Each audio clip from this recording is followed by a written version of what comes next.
Good morning friends, నేను మీ సాయి మల్లేష్ని మాట్లాడుతున్నాను. ముందుగా మా ఛానల్ సబ్స్క్రైబ్ చేసి లైక్ చేసి షేర్ చేయండి. అదేవిధంగా ఈరోజు వార్తల్లోని ముఖ్యాంశాలు తెలుసుకుందాం. ఈనాడు దినపత్రిక. ఉగ్రముఖపై రుద్ర తాండవం, భారత విజయ సింధూరం. ముష్కరుల స్థావరాలపై నిప్పుల వర్షం, విరుచుకుపడిన క్షిపణులు, డ్రోన్లు, పాకిస్తాన్ సరిహద్దులు దాటకుండానే దాడులు. పాక్ పీఓకేలోని 9 ఉగ్ర స్థావరాలు ధ్వంసం, మసూద్ అజార్ కుటుంబం అంతం, 80 మంది ఉగ్రవాదుల హతం, 31 మంది అని ప్రకటించిన దాయాది దేశం. ఆపరేషన్ సింధూర్ విజయవంతం, స్వయంగా పర్యవేక్షించిన ప్రధాని మోడీ. ప్రతీకారం తీర్చుకుంటామన్న షెహబాజ్. సరిహద్దు వెంట పాకిస్తాన్ కాల్పులు, 13 మంది భారత పౌరుల దుర్మరణం. శాంతించాలని ప్రపంచ దేశాల పిలుపు. పాకిస్తాన్లోని పంజాబ్ ప్రావిన్స్ బహవల్పూర్ సమీపంలో భారత్ దాడుల్లో ధ్వంసమైన భవనం. విధంగా ఇక్కడ ఏదైతే కాశ్మీర్లో విధంగా ఉగ్రమూకలు దాడులు జరిగినాయో దానికి సందర్భంగా ఇక భారత్ ప్రతీకారం తీర్చుకునే విధంగా చర్య తీసుకుంటున్నట్టుగా చూడవచ్చు. ఈ విధంగా ఇక్కడ 9 ప్రాంతాల్లో ఈ విధంగా ఇక్కడ భారత్ దాడులు జరిపింది. అక్కడ మొత్తం కలిపి ఇక్కడ 80 మంది మరణించినట్టుగా ఇక్కడ భారత ప్రభుత్వం తెలియజేస్తుంది. ఈ విధంగా పాకిస్తాన్ మాత్రం 30 మంది మరణించారన్నట్టుగా ఇక్కడ వాళ్ళు ప్రకటించుకున్నారు. ఈ విధంగా ఇక్కడ కక్ష సాధింపు చర్యలు మళ్ళీ ఉంటాయన్నట్టు పాకిస్తాన్ తెలియజేస్తుంది. ఈ విధంగా ఎలాంటి చర్యలు మీరు తీసుకున్నా అడ్డుకుంటామన్నట్టుగా భారత ప్రభుత్వం హెచ్చరిస్తుంది. ఈ విధంగా ఇక్కడ పాకిస్తాన్పై యుద్ధం ప్రారంభమైనట్టుగా చూడవచ్చు. ఈ విధంగా ఇక్కడ ముష్కరుల ఏదైతే స్థావరాలు ఉన్నాయో వాళ్ళపై మొదటగా దాడి చేసినట్టుగా చూడవచ్చు. ఇక్కడ 80 మంది మరణించినట్టుగా వార్త చూడవచ్చు. ఈ సరిహద్దు వెంట పాకిస్తాన్ కాల్పులు జరుపుతుంది. ఈ విధంగా 13 మంది భారత పౌరుల దుర్మరణం. శాంతించాలని ప్రపంచ దేశాల పిలుపు కూడా వస్తుంది. ఈ విధంగా ఆపరేషన్ సింధూర్ విజయవంతం, మనందరికీ గర్వకారణం. పహల్గామ్ ఉగ్రదాడికి ప్రతీకారంగా పాక్ ఆక్రమిత కాశ్మీర్లోని ఉగ్ర స్థావరాలపై లక్షిత దాడులను అత్యంత ఖచ్చితత్వంతో చేపట్టిన సైనిక దళాలకు అభినందనలు. ప్రధాని మోడీ. విధంగా అత్యంత ఖచ్చితత్వంతో చేపట్టారు. ఈ విధంగా టార్గెట్ ఎక్కడైతే వారి స్థావరాలు ఉంటున్నాయో వాళ్ళని టార్గెట్ చేసుకొని ఇక్కడ భారత సైన్యం గురిపెట్టినట్టుగా సందర్భంగా ఈ విధంగా ఇక్కడ ప్రధాని మోడీ ప్రశంసిస్తున్నట్టుగా చూడవచ్చు. ఈ విధంగా ప్రతీకార చర్య విజయవంతమైందన్నట్టుగా ప్రధాని మోడీ మాట్లాడుకొస్తున్నారు. భారత సైన్యం ఎక్కడా గీత దాటలేదు, అమాయకులను చంపిన వారినే హతమార్చారు. ఈ విషయంలో హనుమంతుడే ఆదర్శం. అశోకవనం విధ్వంసం సమయంలో తనపై దాడి చేసిన వారినే ఆంజనేయుడు విరుచుకుపడ్డారు. భారత సైన్యము అలానే వ్యవహరించింది. రక్షణ మంత్రి రాజ్నాథ్ సింగ్ ఈ విధంగా హనుమంతుడితో పోల్చుకొస్తుంటే ఈ విధంగా భారత సైన్యాన్ని ఏదైతే ముష్కర్లు దాడి చేసిరో వాళ్ళని మాత్రమే ఇక్కడ భారత సైన్యం అంతం చేసింది అన్నట్టుగా రాజ్నాథ్ సింగ్ రక్షణ శాఖ మంత్రి మాట్లాడుతున్నారు. ఉగ్రమూకలపై భారత్ ఉరిమింది. అర్ధరాత్రి రుద్ర నేత్రం తెరిచింది. మహిళల మంగళసూత్రాలను తెంపేసిన ముష్కర మూకల పీచ మనిచింది. ఉగ్రవాదాన్ని ఎగదోస్తున్న పాక్కు గట్టిగా బుద్ధి చెప్పింది. మంగళవారం రాత్రి అందరూ నిద్రపోతున్న వేళ క్షిపణులు, డ్రోన్లతో పాకిస్తాన్తో పాటు పాక్ ఆక్రమిత కాశ్మీర్పై ఆపరేషన్ సింధూర్ పేరుతో విరుచుకుపడింది. మన సరిహద్దులకు ఆవల 100 కిలోమీటర్ల దూరం వరకు వెళ్ళి 9 ఉగ్ర స్థావరాలను ధ్వంసం చేసింది. ఈ విధంగా ఇక్కడ ఉగ్రమూకలపై భారత్ విరుచుకుపడిందని ఇక్కడ వార్త ఉరిమింది. అర్ధరాత్రి వేళ ఈ విధంగా పాకిస్తాన్లోని ఉగ్రవాదుల స్థావరాలపై దాడులు జరిపిందన్నట్టుగా చూడవచ్చు మనం. 80 మంది ఉగ్రవాదులను హతమార్చింది. పహల్గామ్ దాడికి ప్రతీకారం తీర్చుకుంది. ఇంత భారీ స్థాయిలో దాడులు చేసినా తన బాధ్యతను భారత్ మర్చిపోలేదు. ఎక్కడ పాక్ సైనిక స్థావరాలపై కానీ పౌరుల నివాసాలపై కానీ దాడి చేయలేదు. ఉద్రిక్తతలను రెచ్చగొట్టే చర్యలకు పాల్పడలేదు. ప్రపంచానికి ముప్పుగా ఉన్న ఉగ్రవాద మూలాలను పెకిలించడానికే ప్రాధాన్యం ఇచ్చింది. ఈ మొత్తం ఆపరేషన్ను ప్రధాని మోడీ స్వయంగా పర్యవేక్షించారు. దాడుల అనంతరం కేబినెట్ సమావేశం నిర్వహించిన ఆయన భారత సైన్యం జరిపిన విజయవంతమైన ఈ విధంగా ఎక్కడ పాకిస్తాన్ పౌరులపైన ఇక్కడ దాడి జరగలేదు. పాకిస్తాన్కి సంబంధించిన ఆర్మీ సైన్యాన్పైన కూడా దాడి జరగకుండా ఓన్లీ ఉగ్రవాదుల స్థావరాలనే ధ్వంసం చేసినట్టుగా సందర్భంగా భారత సైన్యాన్ని ప్రధాని మోడీ మెచ్చుకున్నట్టుగా చూడవచ్చు. ఈ విధంగా ఇక్కడ ఇదంతా ప్రధాని మోడీ దాడి జరుగుతున్న సందర్భంలో కూడా పర్యవేక్షిస్తున్నాడు ప్రధాని మోడీ అన్నట్టుగా చూడవచ్చు ఇక్కడ వార్త మనం. ఈ విధంగా పాకిస్తాన్ ఏదైతే పెంచి పోషిస్తుందో ఆ ఉగ్రవాదులను అంతం చేయడానికే ఈ విధంగా భారత ప్రభుత్వం ఒక చర్యలు తీసుకుంటున్నట్టుగా చూడవచ్చు. ఈ విధంగా ఇక్కడ ఉగ్రవాదులు అంతమొందించడమే భారత లక్ష్యం అన్నట్టుగా మనం ఇక్కడ చూడవచ్చు. దాడులు జరిగిన ప్రాంతాలు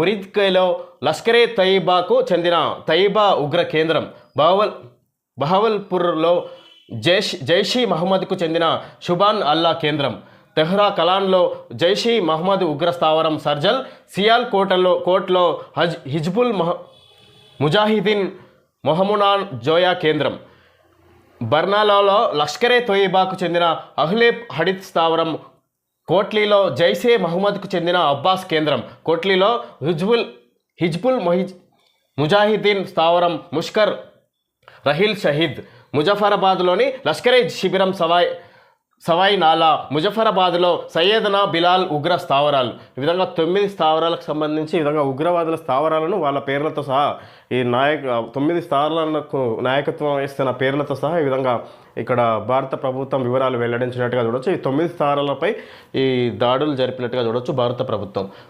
ఆపరేషన్ సింధూర్ వార్తలు ప్రత్యేక కథనాలు 5-6 పేజీల్లో ఇంకా పూర్తి వివరాలు చూడొచ్చు. ఇక్కడ పాకిస్తాన్ ఆత్మ వినాశనం, కట్టుకున్న మనిషిని కళ్ళ ముందే కాల్చి చంపుతుంటే, కరిగిపోతున్న నుదుటి కుంకుమ కన్నీళ్లను ఎర్రబారుస్తుంటే, మ్రాన్పడిన గుండెలతో నేలపై కూలబడిన ఆడబిడ్డల శోకానికి భారతావని బదులు తీర్చుకుంది.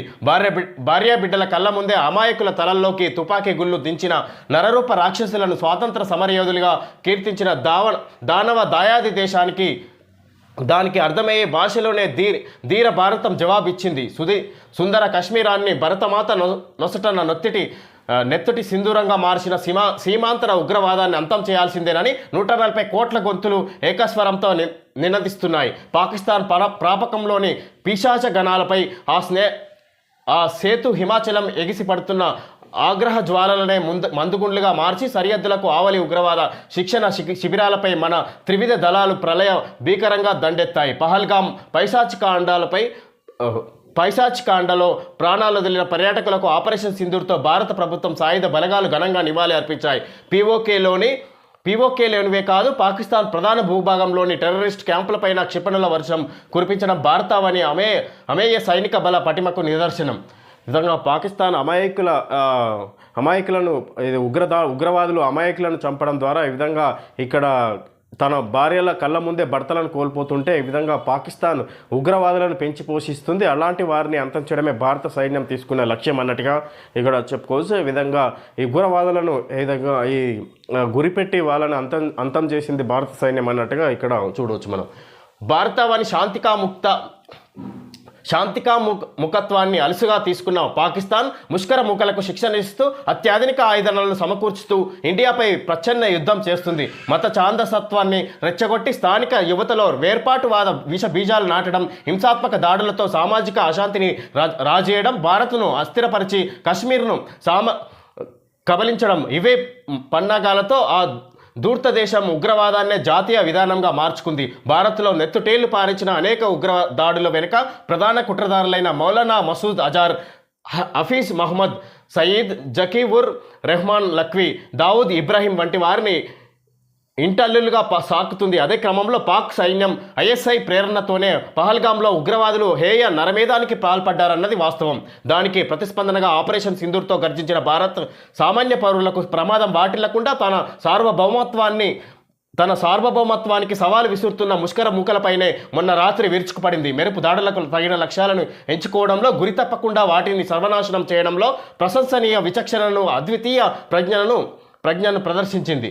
ఈ విధంగా ఇక్కడ అమాయకులను పొట్టన పెట్టుకున్న ఈ విధంగా ముష్కరులను ఈ విధంగా పాకిస్తాన్ పెంచి పోషిస్తుంది. వాళ్ళనే ఇక్కడ రక్షణ కవచాలుగా వాడుకుంటుంది పాకిస్తాన్ అన్నట్టుగా ఈ విధంగా భావిస్తూ వాళ్ళని అంతం చేయడమే భారత లక్ష్యంగా చేసుకుంది. ఈ విధంగా భారత పౌరులను అమాయకులను పొట్టన పెట్టుకున్న ముష్కర్లను అంతం చేయడమే భారత సైన్యం లక్ష్యం అన్నట్టుగా చూడవచ్చు. ఈ విధంగా పాకిస్తాన్కు ఈ విషయంలో గట్టి దెబ్బ తగిలే అవకాశాలు ఉన్నాయి అన్నట్టుగా ఇక్కడ చూడవచ్చు మనం.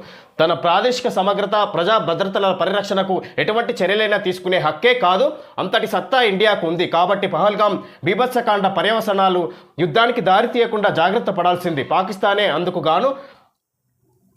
అందుకుగాను అది ముష్కర మిన్నాగులకు పాల్పోయడం తక్షణం మానుకోవాలి. తన గడ్డ మీద రాచ మర్యాదలు పొందుతున్న నరహంతక ఉగ్రవాదులను బేషరతుగా ఇండియాకు అప్పగించాలి. పాకిస్తాన్లో 40 వరకు ఉగ్రవాద సంస్థలు ఉన్నాయని, 30 నుంచి 40 వేల మంది వరకు సుశిక్షిత సాయుధ ముష్కరులు సైతం తమ గడ్డపై స్వేచ్ఛా విహారం చేస్తున్నారని గతంలో ఆ దేశ ప్రధాని ఇమ్రాన్ ఖానే ఒప్పుకున్నారు. ఉగ్రవాదులకు తాము దన్నుగా ఉన్నమాట వాస్తవమేనని ప్రస్తుత పాక్ రక్షణ మంత్రి ఖ్వాజా ఆసిఫ్ సైతం అంగీకరించారు. ఇండియాపై ద్వేషంతో టెర్రరిస్టులను పెంచి పోషించిన పాకిస్తాన్ నేడు తానే ఉగ్రవాద భుజంగానికి బలవుతుంది. అప్పులు పెరిగిపోయి విదేశ మారక ద్రవ్య నిల్వలు అడుగంటిపోయి ఆర్థికంగా దివాలా తీసే స్థాయికి చేరింది. ఈ విధంగా ఇక్కడ ఉగ్రవాదులను పెంచి పోషిస్తుంది పాకిస్తాన్. నర హంతకులను అమాయక జనాలను చంపే నర హంతకులను పెంచి పోషిస్తుంది పాకిస్తాన్ అన్నట్టుగా భావిస్తూ ఈ విధంగా వాళ్ళనే ప్రధాన అజెండాగా భావిస్తూ పాకిస్తాన్ ఈ విధంగా ముష్కర్లను పెంచి పోషిస్తుంది నర హంతకులను అన్నట్టుగా చూడవచ్చు. ఉగ్రవాద మూకలు పాకిస్తాన్ ఆధ్వర్యంలోనే పెరుగుతున్నాయి. ఈ విధంగా వివిధ ఆయుధాలు వాళ్ళ చేతిలో ఉన్నాయి. పాకిస్తానే వాళ్ళకు అన్ని సమకూరుస్తుంది అన్నట్టుగా చెప్పుకొస్తే ఈ విధంగా పాకిస్తాన్కు గట్టి దెబ్బ తగలాల్సిందే అన్నట్టుగా చూడవచ్చు. ఈ సందర్భంగా ఈ విధంగా వాళ్ళు వీళ్ళని పెంచి పోషిస్తున్న సందర్భంగా ఈ విధంగా ప్రపంచవ్యాప్తంగా వాళ్ళు అన్ని విధాలుగా దెబ్బతింటున్నారు. వాణిజ్యపరంగా ఎలాంటి ఆర్థికంగా వెనుకబడిపోతుంది పాకిస్తాన్ అన్నట్టుగా ఇక్కడ వార్త చూడొచ్చు. మింగమెత్తుకు లేదు కానీ మీసాలకు సంపంగ నూనె అన్నట్లు పాకిస్తాన్ నాయకులు ప్రగల్భాలు పలుకుతున్నారు. వారు అలాగే ఉగ్రవాదులను చంకనెక్కించుకుంటూ ఇండియాపై కయ్యానికి కాలు దూవితే అంతిమంగా కోలుకోలేనంత దెబ్బతినేది పాకిస్తానే. మతాల పేరిట విద్వేష భావనలను ఎగదోస్తున్న పాక్ సైన్యాధ్యక్షుడు ఆసిమ్ మునీర్ తదితరులు తమ దుస్సాహసాలు తమ ప్రజలనే మరింతగా భావిస్తాయని గుర్తించాలి. ఉగ్రవాద ఎగుమతి కేంద్రంగా ప్రపంచ శాంతికి ప్రథమ శత్రువుగా పరిణమిస్తున్న పాక్ ఇప్పటికైనా తమ పిదప బుద్ధులను విడనాడాలి. కాదు కూడదని మొండికేసి మూర్ఖంగా ప్రవర్తిస్తే స్వీయ రక్షణ కోసం భారత్ తీసుకునే దృఢ నిర్ణయాలకు వాటి పరిణామాలకు పాకిస్తానే బాధ్యత వహించాల్సి ఉంటుంది.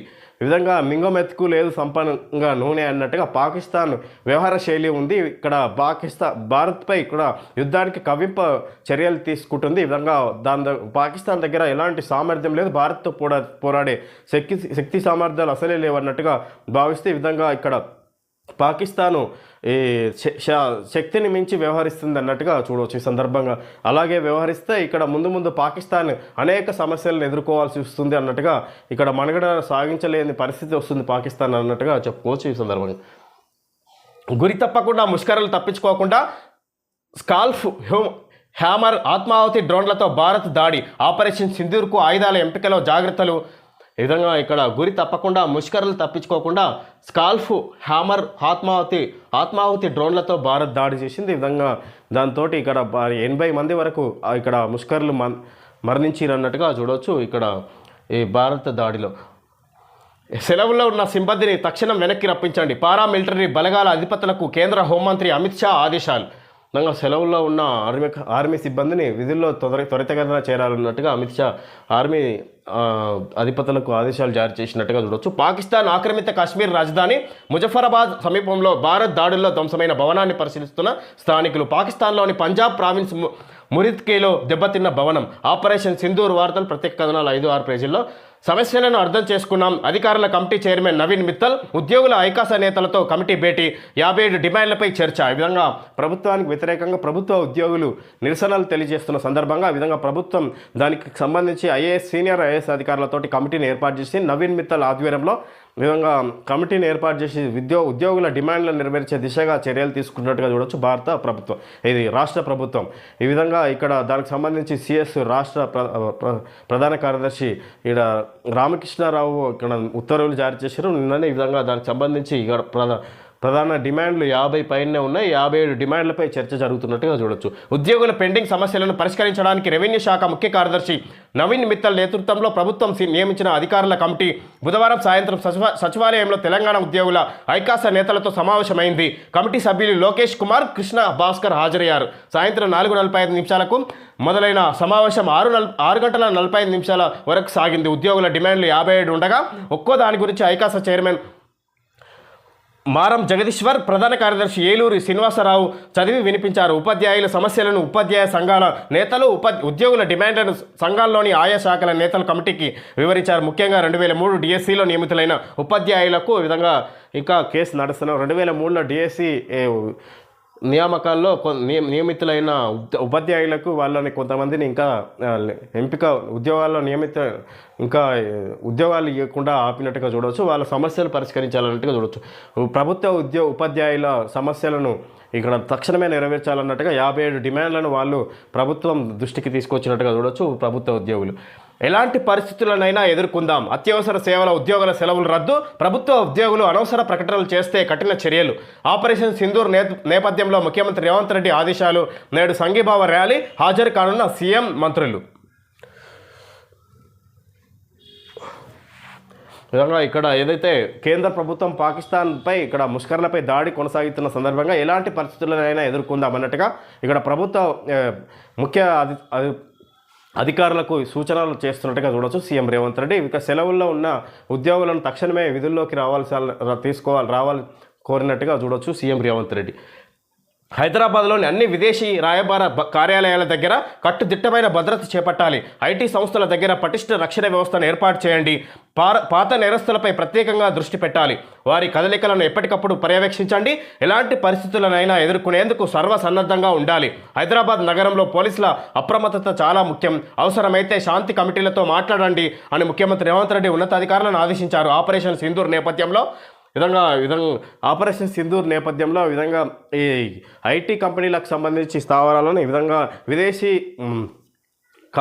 విదేశీ రాకపోకలకు సంబంధించి తక్షణ చర్యలు తీసుకోవాలన్నట్టుగా చూడవచ్చు. ఈ విధంగా విదేశీ రాయబార కార్యాలయాల దగ్గర కట్టుదిట్టమైన భద్రతను ఏర్పాటు చేయాలి. అదేవిధంగా ఐటీ పరిశ్రమల దగ్గర కూడా ఐటీ సంస్థల దగ్గర పటిష్ట రక్షణ వ్యవస్థను ఏర్పాటు చేయండి అన్నట్టుగా సీఎం రేవంత్ రెడ్డి ఉన్నతాధికారులకు ఆదేశాలు జారీ చేసినట్టుగా చూడొచ్చు. మాక్ డ్రిల్ గురించి వారి టాకీలో క్షేత్రస్థాయి అధికారులను వాకప్ చేస్తున్న ముఖ్యమంత్రి రేవంత్ రెడ్డి. చిత్రంలో పోలీసు ఉన్నతాధికారులు కె పుష్ప, సివి ఆనంద్, జితేందర్, రవిగుప్తా, కమలాసన్ రెడ్డి. విధంగా మాక్ డ్రిల్ నిర్వహిస్తున్న సందర్భంగా వాళ్ళ ఉన్నతాధికారులతోటి ఈ ఫోన్ టెలికాన్ఫరెన్స్లో మాట్లాడుతున్నట్టుగా చూడవచ్చు. ఈ విధంగా సీఎం రేవంత్ రెడ్డి ఉన్నతాధికారులతో సమావేశమై మాక్ డ్రిల్ ఏదైతే పాకిస్తాన్పై యుద్ధం భారత ప్రభుత్వం తీసుకున్న నిర్ణయానికి గాను మద్దతిస్తూ ఈ విధంగా రాష్ట్రంలో కూడా కట్టుదిట్టమైన రక్షణ భద్రతలు తీసుకోవాలన్నట్టుగా ఇక్కడ ఎలాంటి అపాయం జరగకుండా ముందస్తు చర్యలు తీసుకోవాలన్నట్టుగా ఇక్కడ ఉన్నతాధికారులకు తెలియజేసినట్టుగా చూడవచ్చు సీఎం రేవంత్ రెడ్డి. దద్దరిల్లిన కర్రెగుట్టలు. ఎదురు కాల్పుల 22 మంది మావోయిస్టుల మృతి, 18 మృతదేహాల స్వాధీనం. కొనసాగుతున్న కూంబింగ్. భద్రతా బలగాలు మావోయిస్టుల మధ్య భారీ ఎదురు కాల్పులతో కర్రెగుట్టలు ఎర్రబారాయి బీజాపూర్ జిల్లా ఊసూరు ఠాణా పరిధిలోని ఈ గుట్టలో బుధవారం తెల్లవారుజామున జరిగిన ఎదురు కాల్పుల్లో 22 మంది మావోయిస్టులు మృతి చెందారు.